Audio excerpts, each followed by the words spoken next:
Assalamualaikum warahmatullahi wabarakatuh.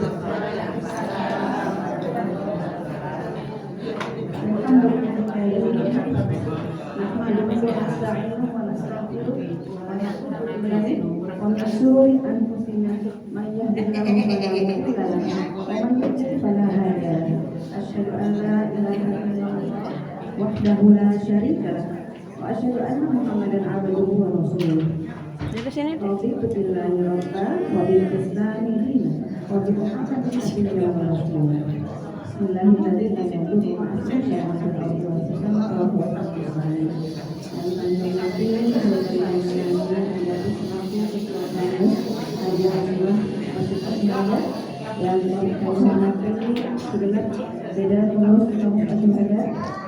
Yang yang mencintai surga ibu jemaah kami semua. Apa kabar semuanya ibu? Alhamdulillah. Luar biasa. Allahu Akbar. Alhamdulillah. Pada hari ini kita masih diizinkan bertemu wajah di masjid yang berbahagia ini dalam rangka kajian rutin Selasa pagi. Yang insya Allah temanya pada hari ini adalah sesuai dengan ini ya, yang tutur kata yang lembut, sehidup hati, cucuk ya, yang nanti akan disampaikan paparannya oleh saudara Handayani semua. Beliau sedang dalam perjalanan karena di depan ditutup ya, jadi dan untuk bisa sampai ke sini. Semoga Allah berkati. Kita ucapkan alhamdulillah ya, semoga segala puji bagi Allah Subhanahu wa taala yang telah memberikan rahmat hidayah, nikmat iman, Islam, masyarakat kita semua, sehingga langkah-langkah kaki kita sampai ke masjid ini itu berkat dari hidayah Allah ya. Hidayah ini mahal ya. Semoga apa yang kita lakukan hari ini menjadi nilai ibadah ya di sisi Allah. Nah, baik, kita awali pertemuan kita dengan basmalah. Bismillahirrahmanirrahim. Kita lanjutkan dengan tilawah ya. Quran surah Al-Isra ya, ayat 53 ya, yang akan dibacakan oleh Bunda Rumayani dengan satu tilawah tidak pada bulan Ramadan.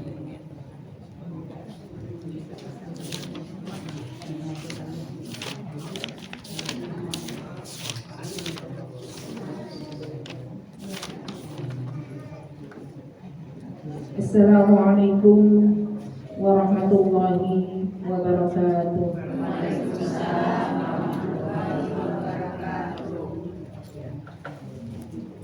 أعوذ بالله من الشيطان الرجيم.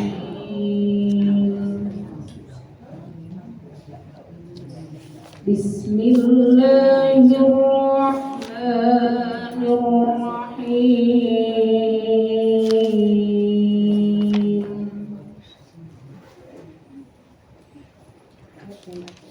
فقل لعبادي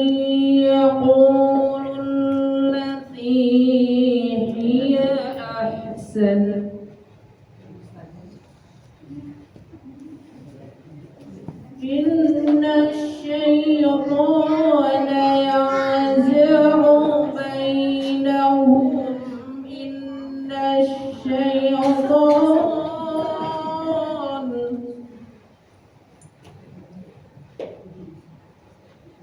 إن الشيطان كان للإنسان عدوا مبينا.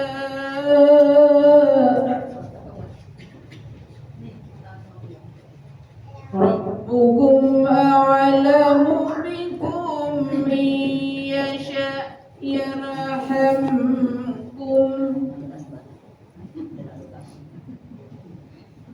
ربكم أعلم بكم إن يشأ يرحمكم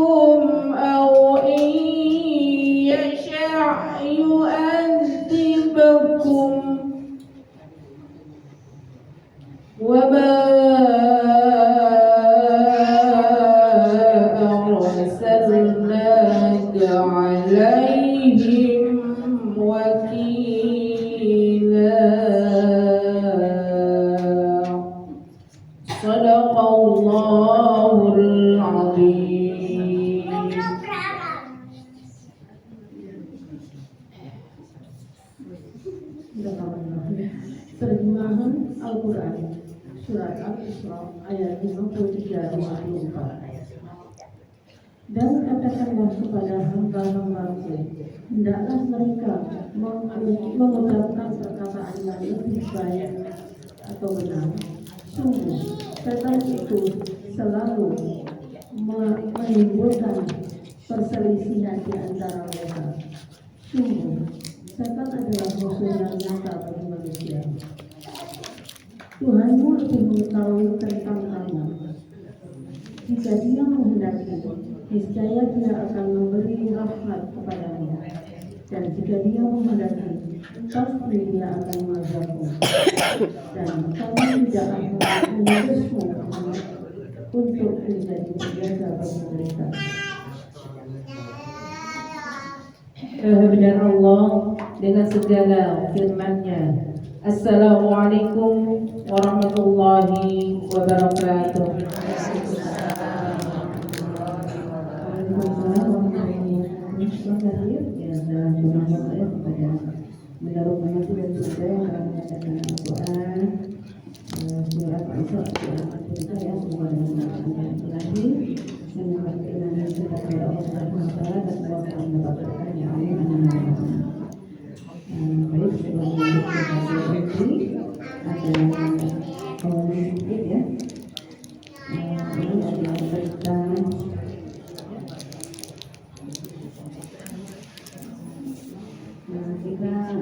Nanti kita bacakan apa ya, kita tentang ini Bu Rita ya, ketua PKK yang dulu yang sebelumnya ya, istrinya Pak Yandi, ini kena stroke lagi ya, kena stroke lagi.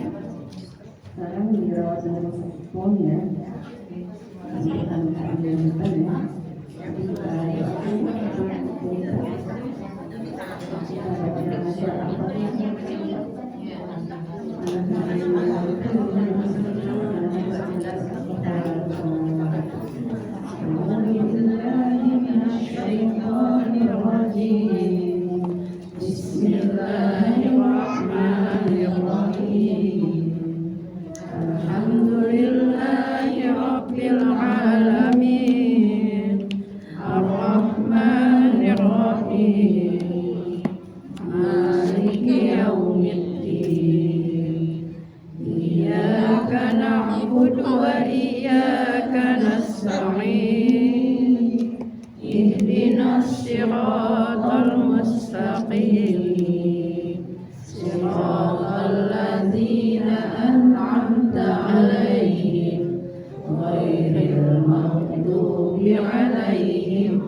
ada pengumuman ini.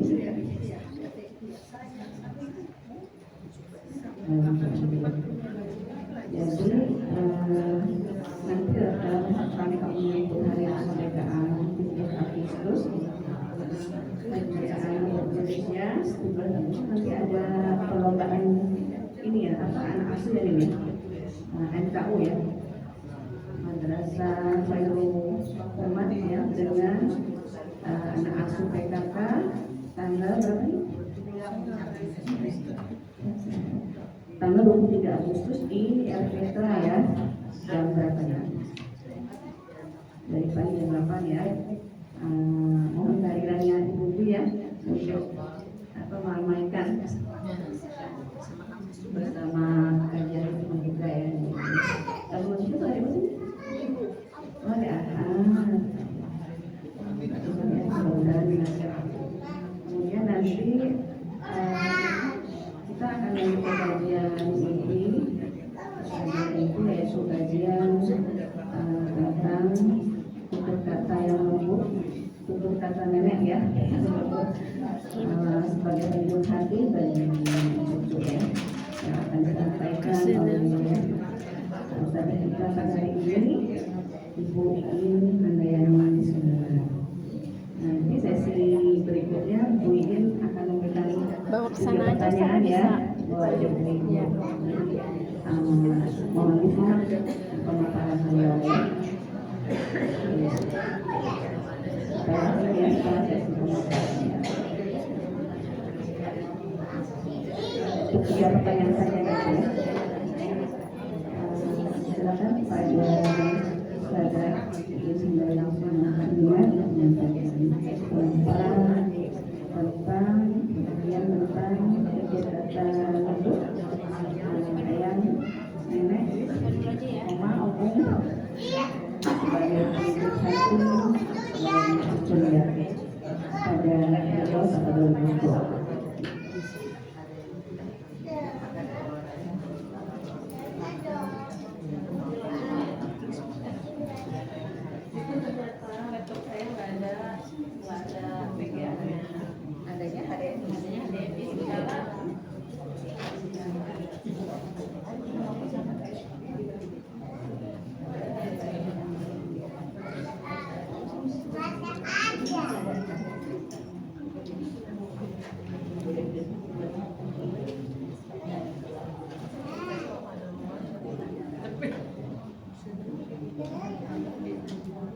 Ya.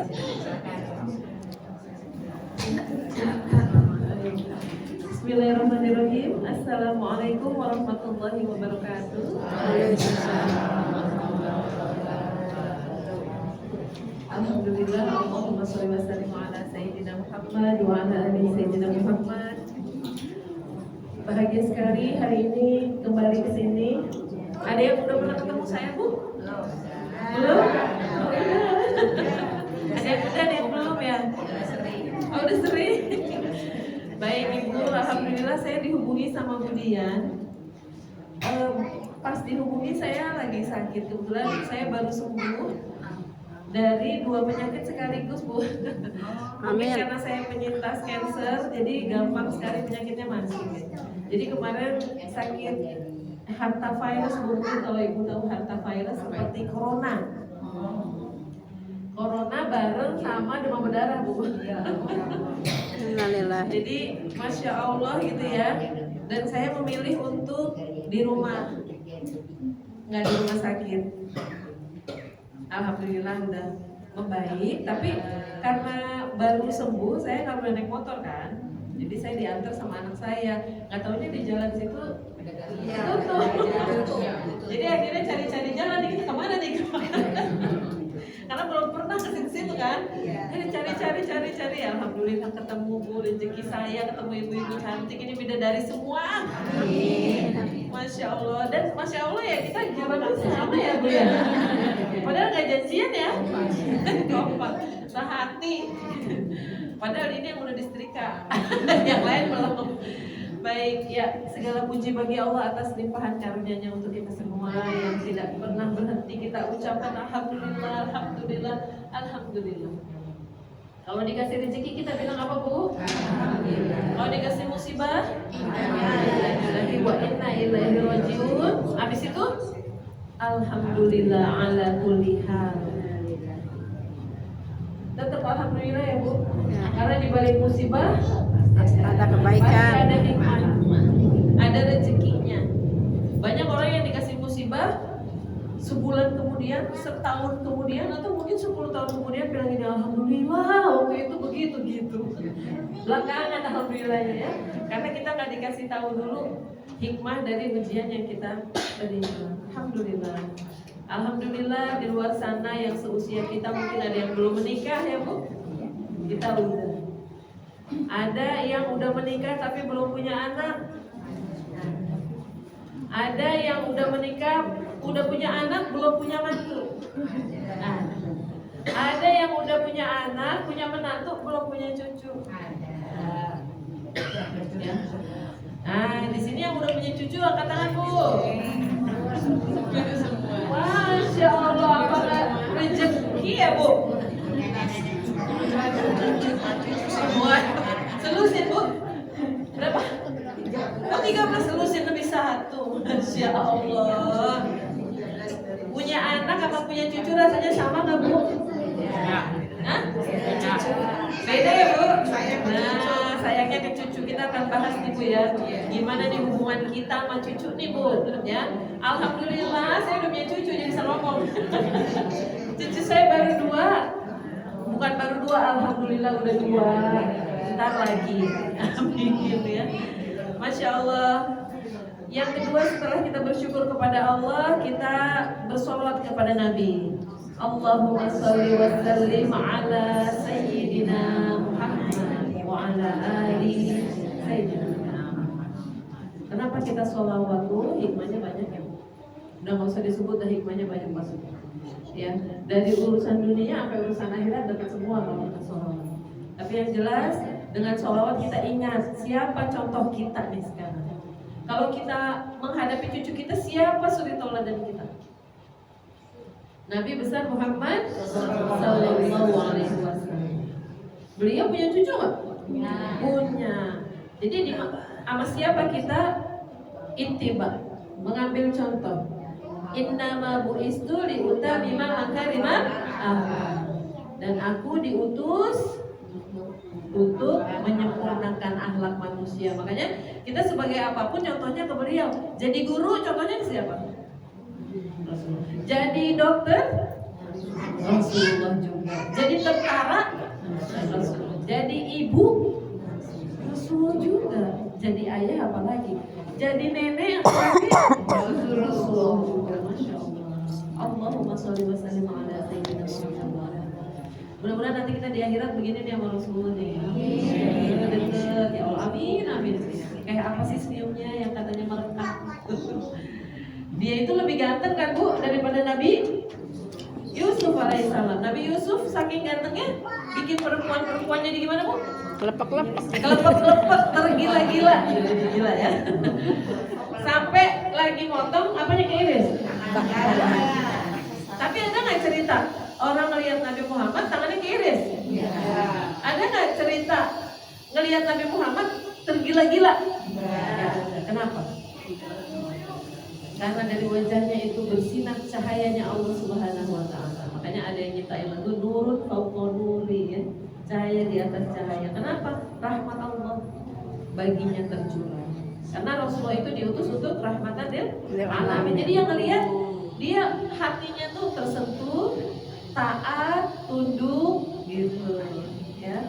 Jadi Masya Allah ya. Padahal gantengnya 2 kali lipatnya Nabi Yusuf ya. Ya, Masya Allah ya Bu. Dan setelah kita memuji Allah dan Rasulullah, mari kita doakan para asatizah kita yang ada di depan sini. Masya Allah, yang menggerakkan kita semua untuk bersyukur, yang menggerakkan kajian muslimah ini kamus ya. Kalau kamus isinya perbendaharaan kata ya, tapi ini perbendaharaan ilmu insya Allah. Ya, mereka yang menyebabkan kita berada di satu ruangan, disaksikan oleh 70.000 malaikat di atas kepala kita. Mereka beristighfar buat kita. Mereka mengaminkan semua yang berdesir di hati kita. Jadi desirannya jangan suami saya lagi selingkuh nih, jangan. Kata malaikat amin. Ini anak saya main mulu nih, jangan. Ini cucu saya bandel banget, jangan. Yang baik-baik, nanti kata malaikat amin. Kalau kita doain teman kita atau saudara kita, mudah-mudahan yang di ruangan ini semuanya bahagia. Amin. Gak ada yang punya utang. Amin. Sehat semua. Amin. Nah, malaikat bilang amin dari semoga bagimu yang serupa. Masya Allah. Ya amin amin ya rabbal alamin. Sehat-sehat ya ibu semua. Ini penghulu para ibu nanti insya Allah ya. Nanti kita masuk surga di belakang ibu-ibu ini. Dan di paling depannya Fatimahuz Zahra insyaallah. Ya. Ketika kita berada di Sirat, kita jalan di atasnya, itu penghuni neraka yang ada di bawahnya, palanya ditudukin, dipunggang begini, nggak bisa dengak, nggak bisa melihat ke atas karena iring-iringannya Fatimahuz Zahra lewat. Ada ibu-ibu semua di sini. Saya diajak ya Bu.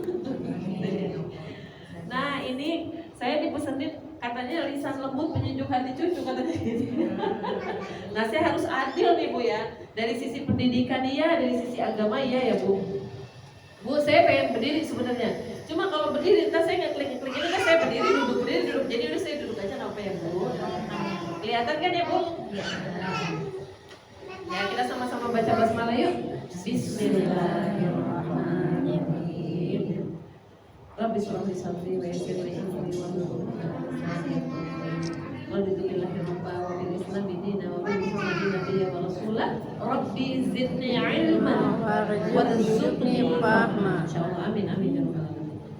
Baik, nih kita mau bahas tentang keteladanan lisannya Rasulullah sebagai kakek ya. Nanti kita analogikan atau kita hubungkan dengan tugas kita peran kita sebagai nenek ya. Sama aja kakek sama nenek ya. Sama-sama udah tua. Gitu ya. Kemudian bagaimana implementasi kasih sayang dalam interaksi harian, kemudian dampak psikologisnya lisan yang lembut terhadap tubuh korban. Baik. Oke, teladanan lisannya nih. Masya Allah kita berguru sama kelembutannya Rasulullah SAW ya. Rasulullah itu komunikasinya positif. Nggak pernah ada kata-kata yang buruk keluar dari mulutnya. Biasanya kalau nenek-nenek sih biasanya baik-baik aja kalau buat cucunya biasanya ya. Ya kan Bu? Nakal juga dibilang gak nakal kan gitu ya Bu. Karena emang gak ada anak nakal, adanya aktif, gak bisa diam gitu ya. Itu tandanya cerdas. Komunikasinya positif nih. Betul-betul gak pernah ada kata-kata yang buruk. Contohnya nih, ini termasuk kontrol emosi ya. Dengan nada kasih ini tiga-tiganya nih. Contohnya ketika Rasulullah sholat, cucunya Hasan Hussein naik ke punggungnya. Itu Hasan Hussein siapa tuh? Cucu ya.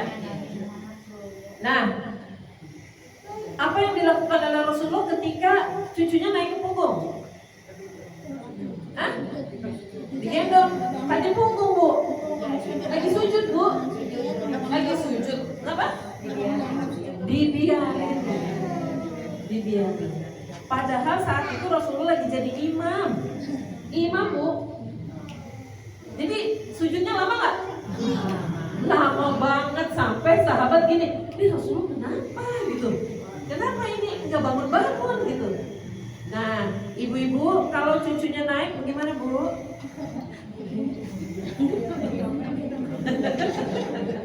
Aduh, ini kapan bangunnya? Udah lututnya sakit ya Bu.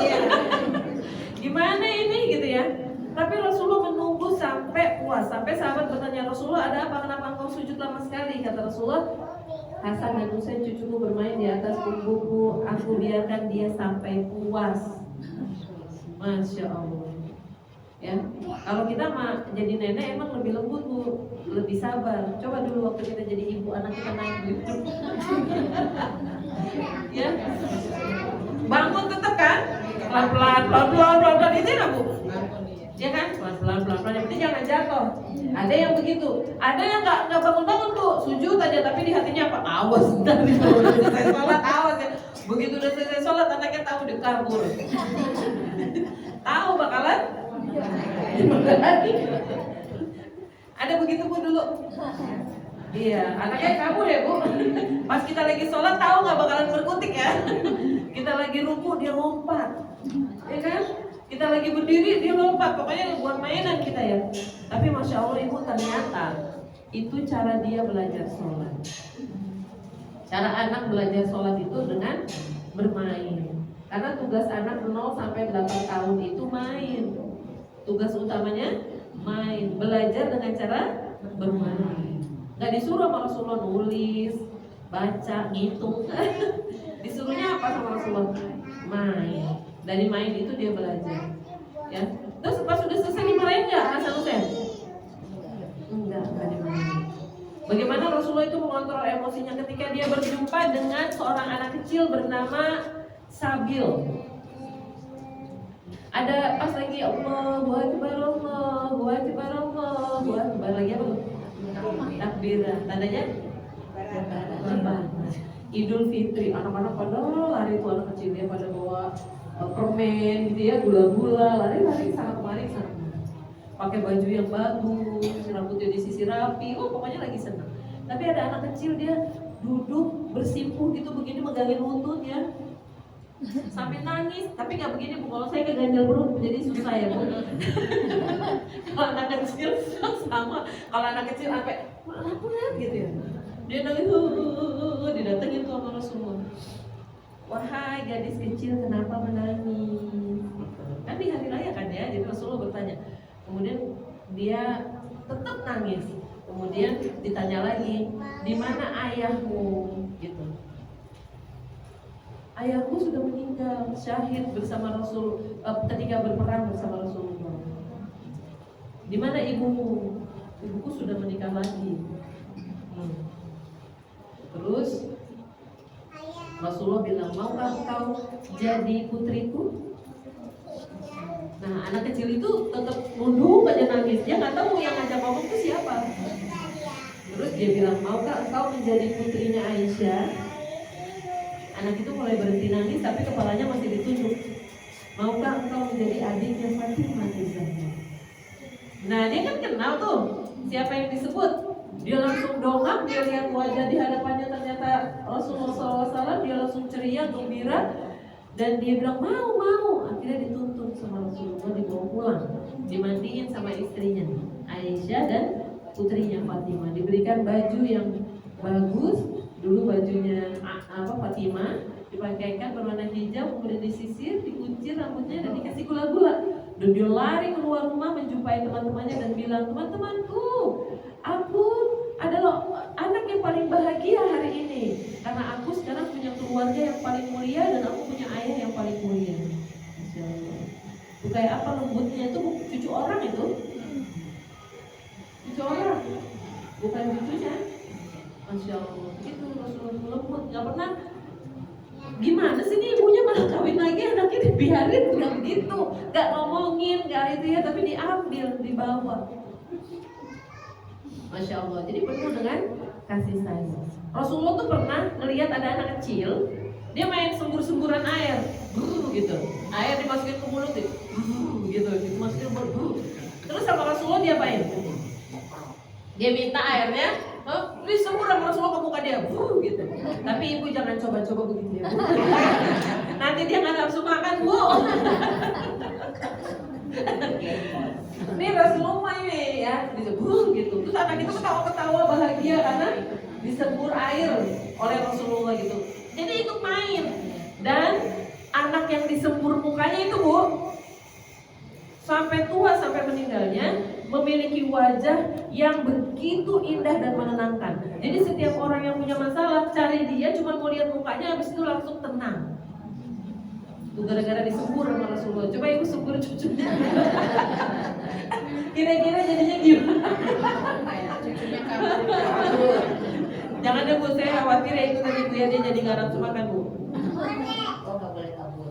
Jadi Masya Allah ya Bu, Rasulullah segitunya. Terus ada lagi, Rasulullah tuh pernah melihat seorang anak ya, kemudian Rasulullah tiup ubun-ubunnya Bu, ditiup ubun-ubunnya, gitu, disebul gitu ya. Terus Masya Allah gitu, setelah ubun-ubunnya disebul, anak itu sampai dewasa menjadi orang yang sangat cerdas. Kalau siapapun yang mau tanya, itu sama dia. Itu dapatnya orang yang mulia luar biasa.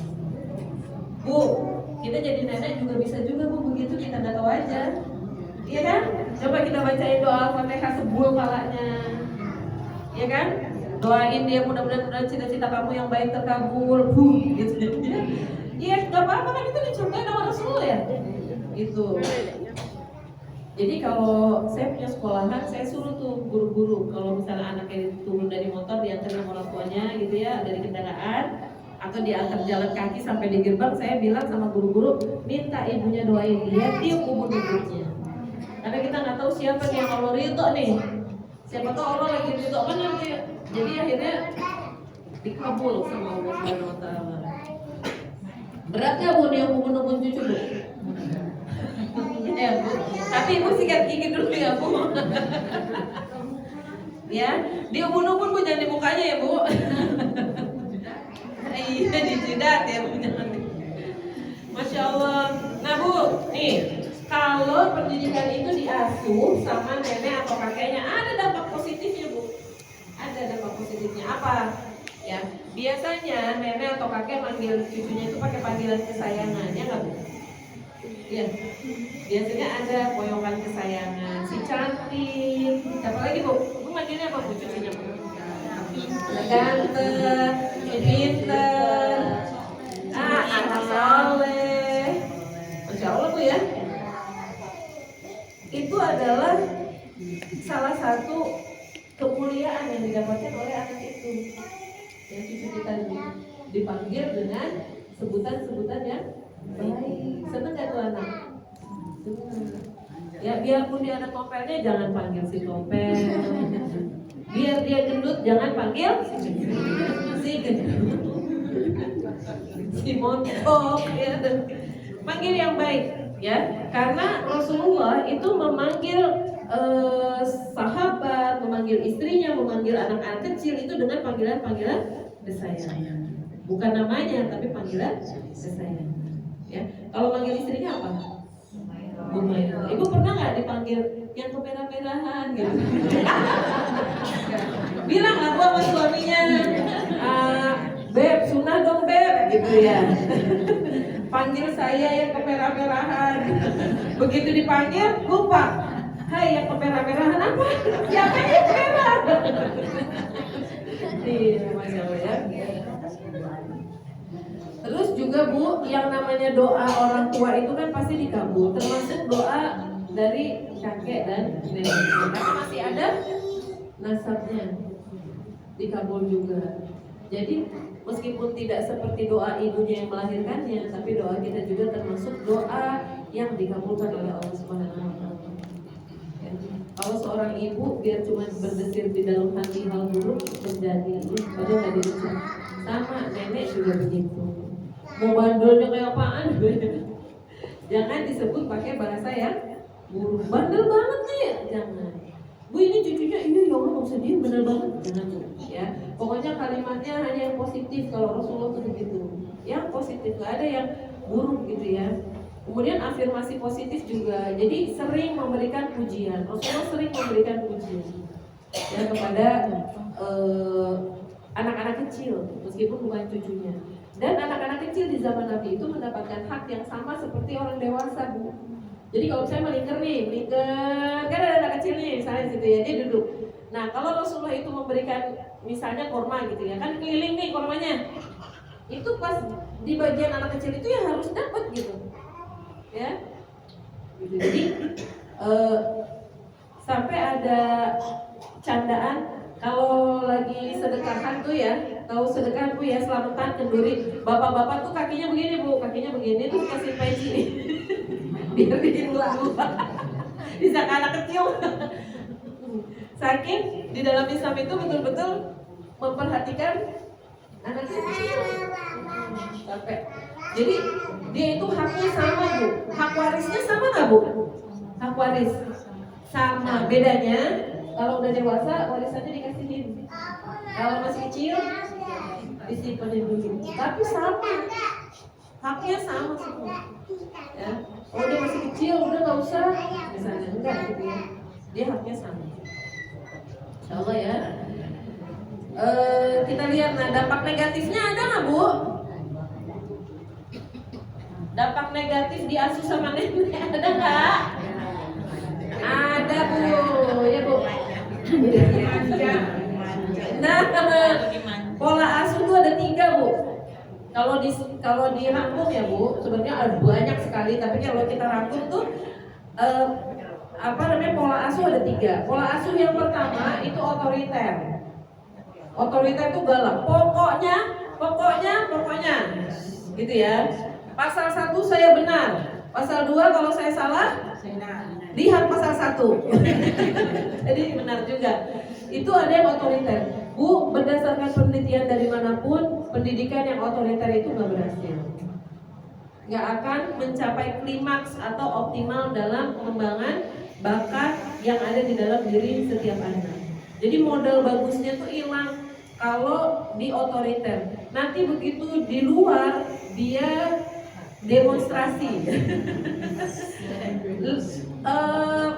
berontak Bu. Kalau di rumahnya otoriter. Biasanya kalau nenek sama kakek nggak